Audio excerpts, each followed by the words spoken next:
क्या मनुष्य स्वर्गदूत का सामना कर सकता है? क्या मनुष्य स्वर्गदूत को देख सकता है? क्या मनुष्य उससे लड़ सकता है? क्या उसे जीत सकता है? लेकिन बाइबल हमें बताती है कि किसी ने 21 दिन तक एक स्वर्गदूत को रोके रहा। तो आप सभी को जय मसीह की। मेरा नाम है अंकित और होरेब सुपर फ्राइडे में आप सभी का मैं स्वागत करता हूं और इस वीडियो को प्रारंभ कर। स्वर्गदूत जो होते हैं, परमेश्वर ने मनुष्यों से उसको पहले बनाया और स्वर्गदूत स्वर्गीय स्थान में रहते हैं और उनमें बहुत ज़्यादा ताकत होता है कि वो किसी भी मनुष्य का सामना कर सकते हैं। कोई मनुष्य, कोई वेपन, कोई भी चीज़ काम नहीं आता। और उनकी बातों का, उनका जो बनावटी वर्णन बाइबल में मिलता है वो बताता है कि परमेश्वर ने उनको बहुत ही ज़्यादा ताकतवर बनाया है कि वो बिजली की नाई कहीं भी आना जाना वो कर सकते हैं। इतने वो ताकतवर हैं, इतने वो सक्षम हैं कि वो हर को काम को पल भर में, कुछ क्षण में वो कर सकते हैं। पर बाइबल हमें बताती है कि किसी ने स्वर्गदूत को 21 दिन तक रोक कर रखा। तो मैं निकालना चाहूँगा दानियल उसका 10वां अध्याय और 5 से लेकर के 11 वचन तक, जहाँ पर दानियल को दर्शन होता है। एक स्वर्गदूत उसके पास आकर खड़ा होता है और उसके 5वें पद से मैं पढ़ना चाहता हूँ। तो 5वें पद में वहाँ लिखा है, तब मैंने आंखें उठाकर देखा कि सन का वस्त्र पहने हुए और उजाव देश के कुंदन से कमर बांधे हुए एक पुरुष खड़ा है। उसका शरीर फिरोज के समान और उसके मुख बिजली की नाई, उसकी आंखें जलते हुए दीपक की सी और उसके बाहें और पांव चमकाए हुए पीतल के से और उसके वचन के शब्द भीड़ों के शब्द सा था। केवल मुझ दानियल ही ने देखा और मेरे संगी मनुष्य को उसका कुछ भी दर्शन नहीं हुआ और वे बहुत ही थरथराने लगे और छिपने के लिए भाग गए। यहाँ पर लिखता है कि एक पुरुष खड़ा हुआ जिसके बारे में लिखा है कि वो, उसका शरीर फिरोज के समान चमक रहा था, उसका मुख बिजली की नाई और उसके आँख जलते हुए दीपक के समान थे और उसके बाहें पाँव की चमकाए हुए पीतल के समान थे और उसका वचन शब्द भीड़ के शब्द के समान था। यानी कि एक शब्द में जैसे लाखों लोग बोल रहे हो, ये भीड़ के समान था। और दानियल बोलता है कि उसने सिर्फ मुझे ही दिखाई दिया और मेरे साथियों को उसका दर्शन नहीं मिला। यानी कि सिर्फ और सिर्फ इसका जो वर्णन जो दानियल कह रहा है कि दानियल ही उस स्वर्गदूत को देख सकता था और उनके साथ ही लोगों ने उस चीज़ को देखा नहीं, लेकिन महसूस किया। वो थरथराते हुए कांपने लगे और वहाँ से छिपने के लिए भाग गए। और 8वां वचन में लिखता है, तब मैं अकेला रहकर ये अद्भुत दर्शन देखता रहा। इससे मेरा बल जाता रहा और मैं भयातुर हो गया और मुझ में कुछ भी बल ना रहा। उस अद्भुत दर्शन को जब वो देख रहा था, इतने अद्भुत दर्शन को देख करके वो थरथरा करके भयातुर हो गया। यानी कि डर के मारे, जो एक स्टेज होता है जहाँ पर इंसान इतना डर जाता है कि उसके शरीर, अस्तर पंजर सब ढीले हो जाते हैं और वो सुस्त हो जाता है, एकदम से मूवमेंट नहीं कर पाता, एक फ्रीज हो जाता है हमारा शरीर जब हम ऐसे डर के परिकाष्ठा में चले जाते हैं, डर के वो स्टेज में चले जाते हैं और ऐसे कोई चीज़ को हम देखेंगे तो उस हमारा डरना स्वाभाविक है। तो भी मैंने उस पुरुष के वचन को सुना। जब वह मुझे सुन पड़ा तब मैं मुंह के बल गिर गया और गहरी नींद में भूमि के आधे मुंह में पड़ा रहा। जब उसने कुछ बोला और जैसे बोला तो वो वैसे ही कमज़ोर हो गया था डर के मारे और वो एकदम से सन्नाटे से गिर गया आधे मुंह और उसने कुछ भी ना सुना और वो गहरे नींद में चला गया, यानी कि वो बेहोश हो गया। इतना भयंकर स्वर्गदूत का उसने दर्शन को देखा, मानो कि साक्षात एक स्वर्गदूत उसके सामने, दानियल के सामने खड़ा था। और बहुत सारे इस अनुभव को यहाँ पर वो शेयर कर रहा है कि उसने ये बातों को देखा और अपने अनुभव को यहाँ पर लिखते हुए बता रहा है। और इतने भयंकर दर्शन के बाद उसका बल भी चला गया, उसकी कॉन्शियसनेस भी चली गई। फिर आगे लिखता है 10वें वचन में, फिर किसी ने मेरे हाथ में मेरी देह को छुआ और मुझे उठाकर घुटनों और हथेलियों के बल थरथराते हुए बैठा दिया। और उसको पता नहीं था कि कौन उसको छू रहा है। किसी ने उसको छुआ, उसने महसूस किया उसको, और उसे उठाकर घुटने और हथेली, मतलब घुटने के बल हथेली में ऐसे बैठा करके उसको जमीन में बैठा दिया। और आगे लिखता है 11वें वचन में, तब उसने कहा, हे दानियल, हे अति प्रिय पुरुष, जो वचन मैं तुझसे कहता हूँ उसे समझ ले और सीधा खड़ा हो, क्योंकि मैं अभी तेरे पास भेजा गया हूँ। जब उसने मुझे ये वचन कहा तब मैं खड़ा हो गया, परंतु थरथराता रहा। यहाँ पर स्वर्गदूत जो है दानियल से कह रहा है कि मैं जो वचन तुझे कहने के लिए आया हूँ उसे समझ ले और सीधा खड़े हो जा, क्योंकि मैं अभी तेरे पास भेजा गया हूँ। तो किसने भेजा है? परमेश्वर ने भेजा है। जब उसने मुझसे यह वचन कहा तब मैं खड़ा हो गया, लेकिन वो उस समय भी थरथरा रहा था। और आगे लिखा है, फिर मुझसे कहा, हे दानियल, मत डर। पहले ही दिन जब तूने समझने बूझने के लिए मन लगाया और अपने परमेश्वर के सामने अपने आप को दीन किया, उसी दिन तेरे वचन सुने गए और मैं तेरे वचन के कारण आ गया हूँ। किसी बात को सूझने समझने के लिए वो मन लगा रहा था और परमेश्वर से मांग रहा था कि वो क्या बात है, उसका भेद मुझे बता। और यहाँ पर हमको एक भेद की बात यहाँ पता चलती है कि जब परमेश्वर के सामने उसने अपनी बात को रखी तो अपने आप को उसने दीन किया।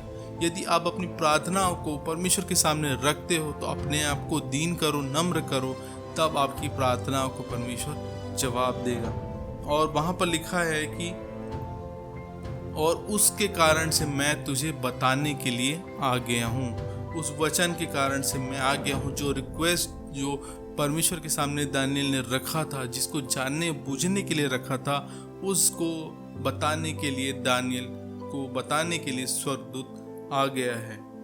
और 13 वचन जो आज का हमारा टॉपिक है उसके ऊपर से उसके बाद लिखा है कि फारस के राज्य का प्रधान 21 दिन तक मेरा सामना करता रहा, परंतु मिकाइल जो मुख्य प्रधानों में से है वह मेरी सहायता के लिए आया, इसलिए मैं फारस के राजाओं के पास रहा।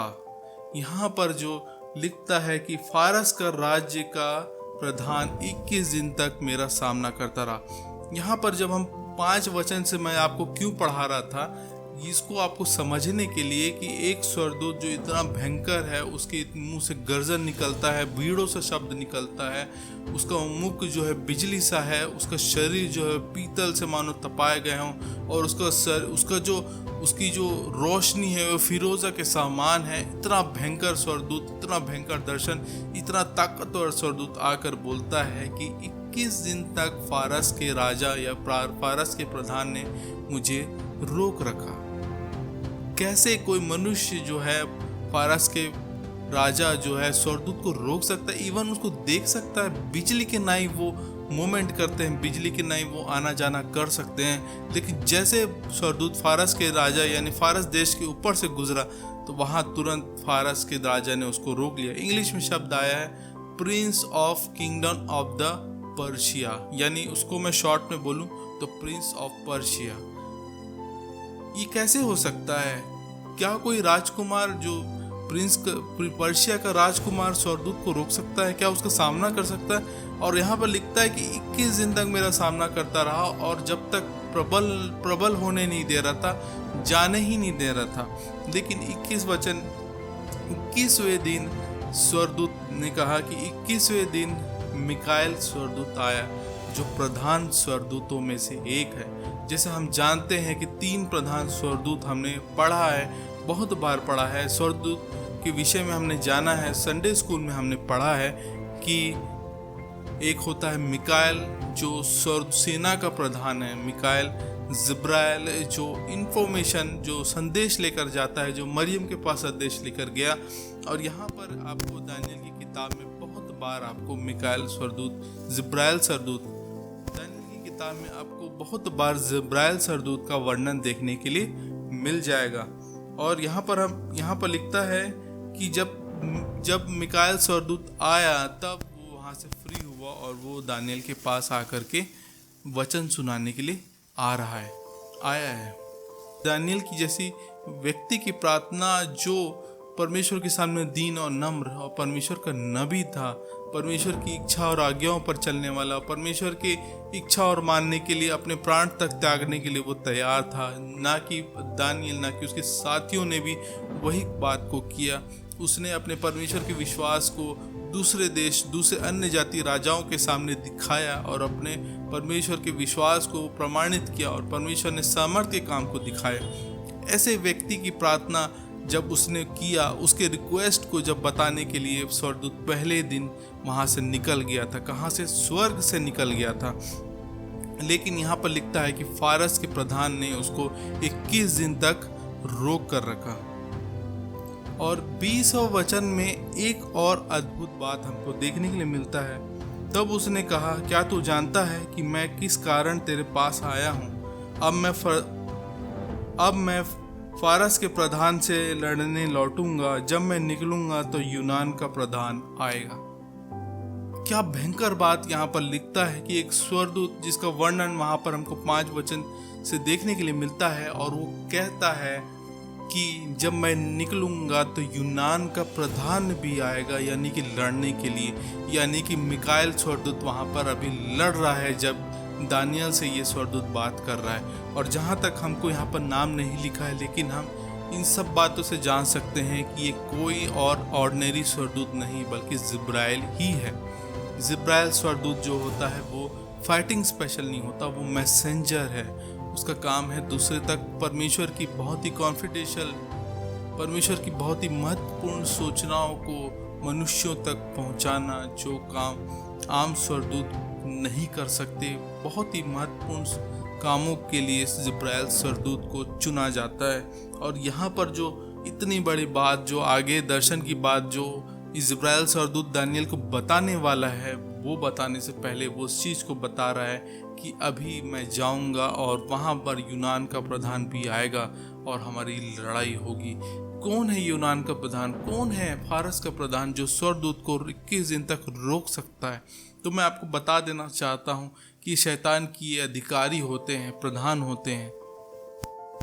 जैसा बाइबल हमें बताती है कि प्रधान जो होते हैं, प्रधान और अधिकारी जो होते हैं, जो आकाश में रहते हैं, वो लोग जो होते हैं ऐसे स्वर्गदूत का सामना कर सकते हैं। जब भी आप प्रार्थना करते हो, जब भी आप किसी बात के लिए परमेश्वर के सामने मांगते हो, परमेश्वर के सामने गिड़गिड़ाते हो, तो परमेश्वर दया करता है। जब आपकी भक्ति सही है, आपकी दीनता, दम्रता के साथ, आप सही काम के साथ जब परमेश्वर के सामने अपनी प्रार्थनाओं को लेकर आते हो, तो स्वर्गदूत उसका जवाब देने के लिए आता है, उत्तर आपके पास आता है। लेकिन उनको रोकने के लिए ये ऐसी सामर्थ्य के अधिकारी होते हैं। यानी कि यूनान का प्रधान, फारस का प्रधान, इंडिया का प्रधान, ऐसे करके हर एक कंट्री में एक शैतान का प्रधान होता है जो वहाँ पर रूल करता है, वहाँ पर परमेश्वर के लोगों को सताने के लिए वहाँ बैठा रहता है, ताकि वो लोग परमेश्वर की इच्छा और आज्ञाओं पर जो मान रहे हैं उनका विश्वास को कमज़ोर करने के लिए रहता है।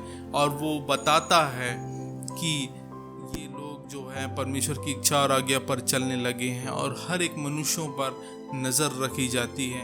एक देश का प्रधान, फिर एक राज्य का प्रधान, एक फिर शहर का प्रधान और एक मोहल्ले का प्रधान, ऐसे करके शैतानी शक्तियों का एक शैतानी शक्तियों का एक विभाजन होता है अलग अलग कामों के लिए। और सब लोग जो होते हैं शैतान को रिपोर्टिंग करते हैं। और यहाँ पर हमको देखने के लिए मिलता है कि जो फारस का प्रधान था उसने 21 दिन तक जिब्राइल को आने नहीं दिया, जब तक मिकाएल स्वर्गदूत वहाँ पर नहीं आया। और जब वो वहाँ से निकलेगा तो बोलता है कि यूनान का प्रधान भी आएगा, जो हम वहाँ जाकर हम क्या करेंगे, लड़ेंगे।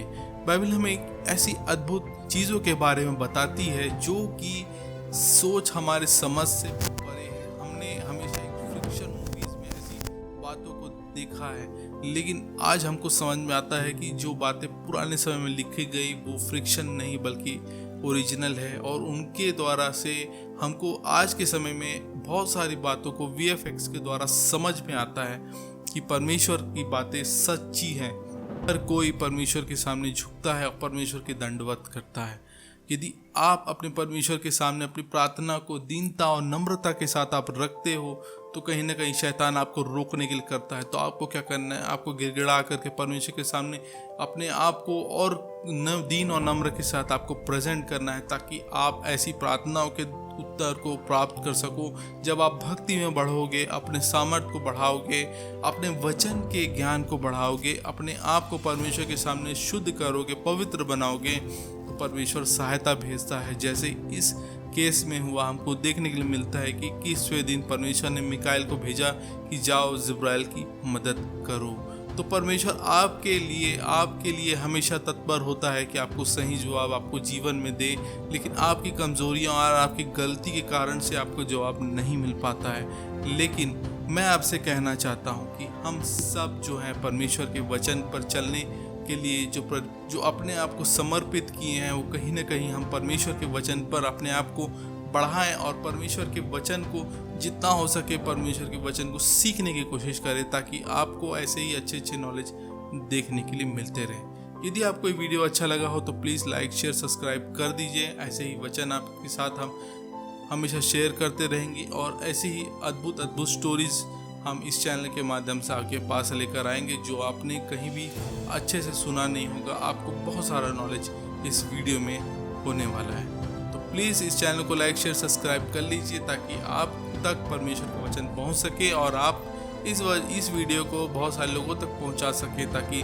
बहुत सारे लोग भी परमेश्वर के वचन को सीख सकें और परमेश्वर के ज्ञान को और भी बढ़ा सकें। मैं मिलूंगा आपसे अगले वीडियो में, तब तक के लिए आप सभी को जय मसीह।